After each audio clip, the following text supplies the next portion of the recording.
Witan Sulaiman resmi dipinjamkan Persija ke Bayangkara FC. Sontak ketika berita ini diumumkan, penikmat sepak bola Indonesia pun bertanya, what happened? Ada apa sebenarnya yang terjadi? Kita tahu kebelakangan ini Witan bersama Persija sedang gacor-gacornya. Oke, sebelum lebih jauh, aku gak pernah bosan-bosannya untuk ingatkan teman-teman, ketika teman-teman tonton video ini jangan lupa tekan tombol like-nya. Dinamika proses transfer ataupun proses peminjaman di paruh musim Liga 1 2023-2024 ini memang membangongkan. Kemarin kita sudah membahas proses peminjaman Gustavo Almeida dari Arema ke Persija Jakarta. Aku berharap teman-teman sudah menonton video tersebut karena berkorelasi dengan pembahasan Witan Sulaiman ini. Di video proses peminjaman Gustavo dari Arema ke Persija Jakarta, kenapa orang kaget? Karena pertama, Gustavo memberikan kontribusi yang sangat apik bersama Arema FC. Di sisi lain, Arema FC posisinya sekarang ini sedang berjuang nih keluar dari papan bawah. Sederhananya, ketika ingin sebuah klub keluar dari papan bawah untuk merangsek naik ke atas, kan butuh pemain-pemain yang hebat, pemain-pemain yang sangat amat luar biasa. Gustavo yang pemain luar biasa malah dipinjamkan. Nah, itulah yang akhirnya membuat orang bingung. Kok bisa seperti itu terjadi? Nah, di video tersebut juga aku menyampaikan, sebelum tragedi Kanjuruhan, Arema FC itu banyak mendapatkan pundi-pundi uang dari penjualan tiket selain dari sponsorship. Setelah tragedi Kanjuruhan, khususnya musim ini, Arema minim, jatuh pasti pendapatan dari penjualan tiket karena nggak main kandang. Sedikit banyaknya itu pasti akan berpengaruh untuk menghidupkan, untuk membiayai operasional tim.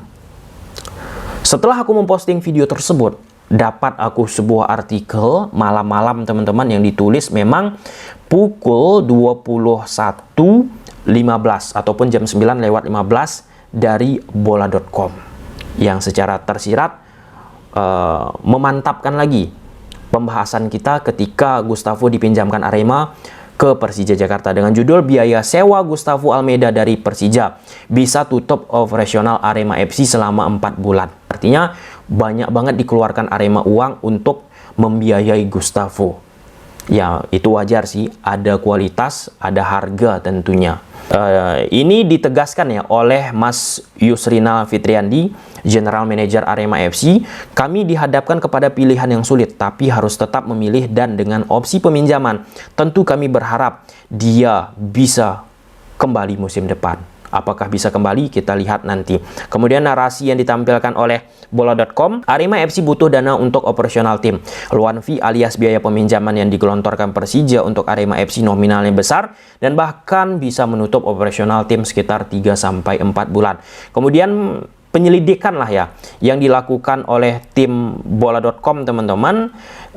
Jika tidak melepas Gustavo, Arema FC akan mengalami kesulitan finansial dalam beberapa bulan ke depan lantaran sumber pemasukan yang didapatkan mulai berkurang ditambah minimnya pemasukan dari tiket penonton.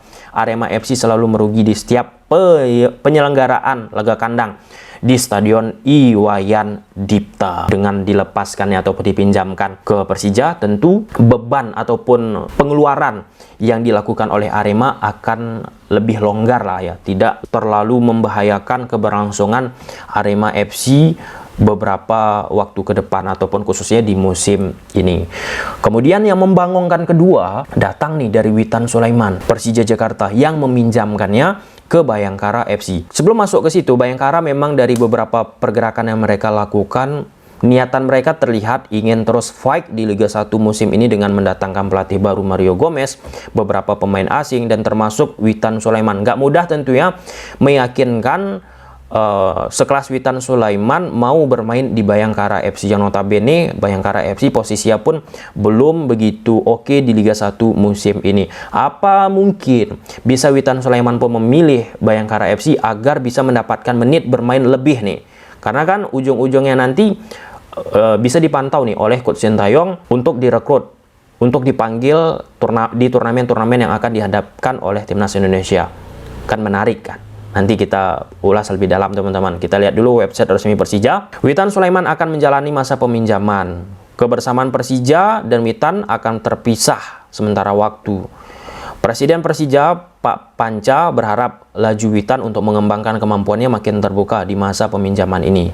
Laju Witan untuk mengembangkan kemampuannya. Dari narasi ini bisa saja terkait tentang menit bermain sih ya. Karena Witan di Persija kan sering ataupun kerap main atau pemulai dari bangku cadangan.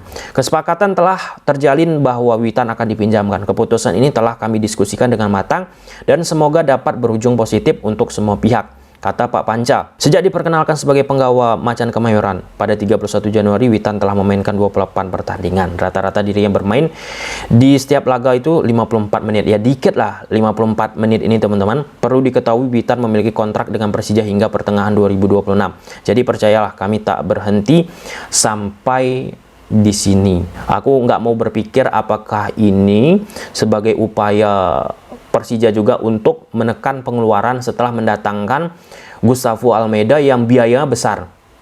Dari mana kita tahu biaya besar dari Gustavo Almeida ini? Dari Mas Yusrinal, General Manager Arema tadi. Ibaratnya gali lubang tutup lubang. Aku nggak mau berpikiran negatif seperti itu. Dan setelah aku menggali mencari informasi juga dari ketum Jackmania teman-teman, Mas Diki di Instagram beliau katakan, berdasarkan info yang gue tahu dari beberapa waktu yang lalu, peminjaman Witan ke Bayangkara adalah kemauan pemain itu sendiri. Tapi lebih jelasnya biar Persija dan Witan sendiri yang menyampaikan fakta tersebut. Ini soal proses transfer di balik layarnya jarang diungkapkan oleh klub ataupun pemain itu sendiri ketika mereka masih memiliki ikatan ataupun ketika mereka masih bermain. Biasanya itu akan terungkap ketika sudah beberapa tahun. Karena ini tentang etika lagi. Banyak agen yang menyampaikan seperti itu teman-teman. Banyak kan media-media sosial mengundang pemain-pemain sepak bola, podcast teman-teman. Kejadian-kejadian yang lalu dibuka. Nggak mungkin kejadian yang baru langsung dibuka. Itu tentang etika lagi. Nah, apakah Persija atau Witan akan membongkar situasi di belakang layar terkait proses transfer Witan ini? Ya menarik aja jika dibuka teman-teman. Kita bukan seperti sepak bola Eropa yang proses transfer kita ini etik itu masih dijaga. Nah tapi dari poin ini Witan sih yang mau sendiri, disebutkan oleh Mas Diki. Kesepakatan peminjaman Witan sebelum putaran kedua dimulai. Menyebalkan karena Witan main bagus di 2 match terakhir dan Persija udah nemu ritme yang enak. Ya dilematis juga ya, di sisi lain Witan pun menunjukkan bahwa dia oke, bisa harusnya mendapatkan menit bermain yang lebih. Gue juga udah minta untuk dibatalin peminjaman Witan setelah match lawan PSM. Sayangnya memang semua perjanjian sudah disepakati dan nggak mungkin dibatalkan. Soal proses transfer ini teman-teman, kalau misalnya pemain tersebut menolak untuk dipinjamkan ataupun dijual teman-teman, pemain tersebut sah-sah aja kan, itu mudah kita temukan di Eropa sana.